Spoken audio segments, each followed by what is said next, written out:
that too deep, or is it? you follow where I'm coming from? Yeah, I follow where you're coming from. I don't know if I've learned much about myself per se, but I'd say that the one thing I need to keep telling myself or whatever is you can't get bored. I mean, it's okay to run the same play, 15, 16 times, and why? Did that because it works, right? I'm not going to run a play that didn't work 15 or 16 times, or something that we need to get work on, I mean, if you go back and look at the bowl game, there's a lot of plays we ran multiple times, kept it pretty simple just because of the plan and the people we were playing against. So I just need to make sure that I don't get bored. There's days in between practices and things like that. So you have a tendency where we're going against one of the best defenses in the country, and you get to a point where you're trying to solve everything at once, where really you just need to stay simple. And really in our scrimmage situations, that's what we did this spring. You mean by not getting bored that you don't try to do too much and just get too cute and things like that, and if, like I said, going back to our scrimmage this year, we didn't, I thought we came out and we got good at some things I wanted to get good at, and it was successful. The thing you said about, I guess you were talking about kids who hadn't been in front of a big stadium crowd, so that makes them lose focus sometimes? Yeah, absolutely. I mean, it makes coaches lose focus, I mean, this is, for some of our guys who maybe coach in other places, this is more people at a spring game than they've had in all their spring games combined, you know what I mean? So, it's a great testament to the fan support we have here, but yeah, I think it's awesome because it lets guys, you get to show guys, hey, you got to keep your focus through this. You can't worry about when you make mistakes. You're going to have to bounce back and things like that. So it's a great learning experience for our kids. Obviously, physically, you guys didn't have Tommy this spring, but mentally, what do you think he accomplished? I thought he did a great job mentally. He was very in tune in every meeting. I asked him a lot of questions in the meeting. He was very succinct and exact in his answers. I thought he had an excellent spring mentally. Him and I talked about it. He even said he thought it was his best spring mentally, and I agree with him. What was that process like for you? Because he talked to us that he was weighing his options. What was that like? Because he had talked about potentially having an expanded role. I recruited him, so I just wanted to make sure he was at the best place for him.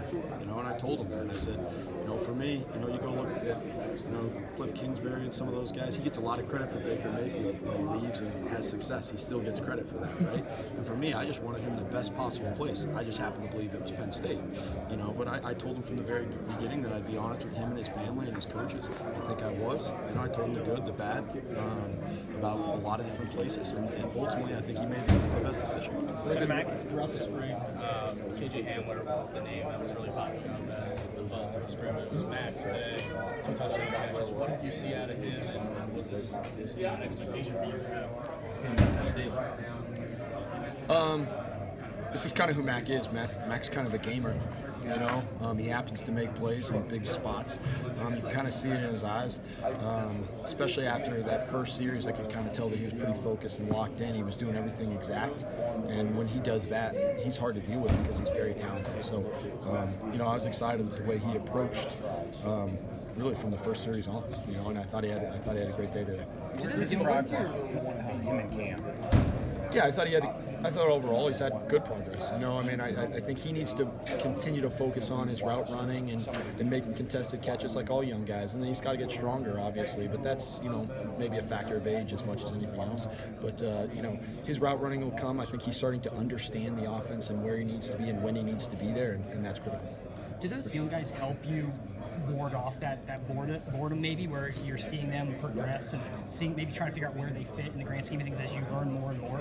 Does that make sense? Well, I think kind of what you're alluding to is I don't want to get too complicated where it handcuffs them and disturbs their growth, and so that's one thing that's one of the reasons why you can't get bored, is because you got to make sure that those guys are ready to play, and they're gonna at some point, those guys are gonna have to play for us this year, and they're gonna play in a critical moment that's gonna determine whether we win championships, and so we got to make sure those guys are ready to go. How do you know when they're ready for more? The situation dictates it. Sometimes, you don't know. There might be injuries or things like that put you in there, but other times, in practice, you can start to tell that they're ready. One thing is during camp and during spring ball, they have everything thrown at them at once. Every week, it's a game plan at a time, right? So you have much more limited plays that you're working on at that point.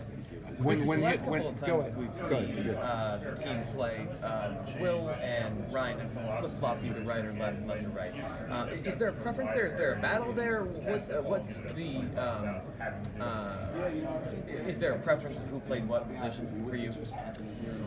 No, the preference is to make sure that we can move the ball down the field and score one more point than the opponent. So at this point, I feel very fortunate that we have 3 tackles that have started in Big Ten games and have helped us win championships. So I think that's a luxury for us.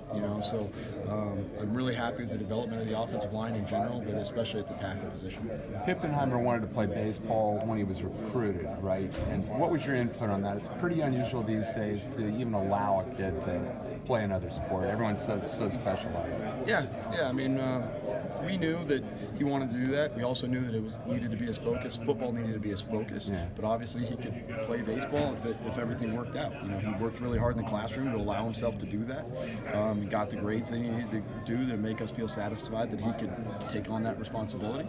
And I think he's done a good job for us. I know Coach Cooper's excited about him. So yeah, it's unusual nowadays, but I don't think it's unprecedented. But it is a little bit unusual. Yeah, it's unusual now. Yeah, absolutely. What does he miss in April and May? Anything?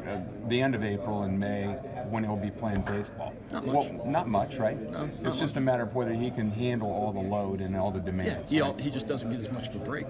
Right? Yeah. And so your body does need that every once in a while. So that's one thing that he's got to make sure that he does is get into rehab. He's eating right. He's doing all those sort of things so that he can get stronger, like we talked about. And that's one of the things he has to do. Does a kid wanting to do that, knowing that they own you in college athletics really owns a kid all the time. Mm-hmm. What does that tell you about a kid that he wants to do actually more?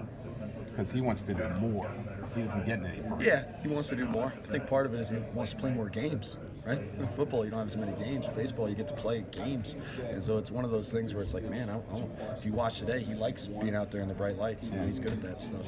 And so I think that's part of it. That kid's a very competitive kid. He wants to play in games, and he wants to always have that drive in him, playing against somebody else and not just his teammates in practice. What did you see from some of the younger tight ends this spring, and how did Arcangelo kind of develop since you guys got him last year? Yeah, I think the tight ends, we didn't, obviously we had a little bit less depth there this spring, but I thought they did a nice job. I thought Danny Dalton had a really good spring. I thought he blocked well all spring. He did a nice job today. Caught the ball well, picked up some first downs and things like that throughout the entire spring. And then Arcangelo, he's got some strength, things like that. He's got pretty good hands. He's got to just continue to focus on what his assignment is all the time and all those sort of things. But he's done a nice job of getting in there and competing, which I think is one of his strengths as well. Could tight end be de-emphasized compared to when Gesicki was here this year? Is that on the table? Yeah, I think we have good tight ends. I really do. I think I like the guys that when they come back and everyone's ready to go. I think we've got some guys that are surprising people. So I'm excited about what our tight ends can do. I'm excited about the freshmen we have coming in as well. I wouldn't say that. This offense runs best when we have a great tight end. Michael Mennett's got a lot of publicity, and I think it seems to be pretty well deserved. But also, C.J. Thorpe appears that he kind of pushed him, at times this year. What have you just seen, at the right guard, the position that seems like a real, spot up for grabs, I guess you would say, in the strength this year? Yeah, I think along the entire offensive line, we have a lot of depth, a lot of competition all the way through, and I think that's been helpful because no one can rest on their laurels or anything like that. We've even had guys competing with Connor at center, and even he's got in at right guard a little bit. So I think it's been great. I thought Mike had a really, really good spring. Was impressed with what he did, and I just looking forward to what he can do in the future, either right guard or center. One of the guys, Mike Miranda, too. What do you see from him this spring? He's a fierce competitor. He's strong. He's athletic, and I think that he gives us another. I feel comfortable if he goes into the game that we can win with him. That's probably the main difference that maybe we've had over the last 4 or 5 years is, we have upwards of 8 to 10 offensive linemen that can go in the game and we feel really good about it. That's a blessing. Thanks, man. Ricky Connor is another guy you recruited personally. What maybe have you seen growth-wise from him, even from last year, not just on the field, but sort of starting to take in that vocal role in the offense? Yeah, you know, he's maturing and he's getting older, and you know, he's growing up. I still remember him as a 16-year-old kid, you know, so it's hard for me to watch him grow up. It makes me feel old, but yeah, I think it's something that he can even take a bigger role in, is being more vocal. You know, really a lot of our offensive linemen, they've had older guys around for a while, whether it was Mann or Brian Gaia or those sort of guys, and sometimes it's hard for them to understand that they're the old guy now, you know, from Will Fries and Ryan Bates and Connor. So all those guys, I think they can all do, that's one thing they can improve on is taking more of a vocal role. Ricky, I think we've seen maybe 5 snaps of 2-back the last couple of years. Is it fair to say that's expanded going into this year? Yeah, it's expanded. Some of it was necessity. You know, right, some of it, you know, there's 75,000 people there. They didn't want us to be out there with only 10 guys on the field, so we had to make sure that we had all 11 out there. You know. But as opposed to all the 11 stuff that you've been doing. Yeah. It's just we had a few less tight ends, we had a few more running backs, so it was just something that we thought we could do to get some of our good players on the field. It's something that I do think that can give us some good looks in the future. It's something that we're definitely looking to expand. It's not something that's going to be it's going to take the world by storm or anything like that. So I thought everyone was going to ask me how excited they were that we went under center for that one play. So you know, the guest coach was asking me to put fullback in. I wouldn't do it for him either, so don't worry about it. Well, now you brought it up. Are we going to see a QB sneak now? Absolutely not. If you notice, not even that one was really under center. One more for Ricky. What has J1 and David brought to the table in the coach's room? It's just great experience. You know, I mean, they've had a bunch of different experiences other places. You know, David's been a coordinator. They both played quarterback, which helps me out. You know, not only evaluating quarterbacks, but just as a whole. You know, I think everything's got to kind of go through the quarterback in this offense to make sure that we're training him the right way. So yeah, it's been great. And you know, J1's experience at a number of different levels in the spread offense for a long time has been invaluable for me. Are they fully indoctrinated into the offense?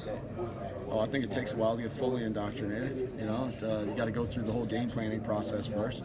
We have a lot of idiosyncrasies during the week in game planning that until you've been through a few of those, I don't know if you're fully indoctrinated. So, but they have a great feel for the actual schemes and things like that. They're pretty good on that.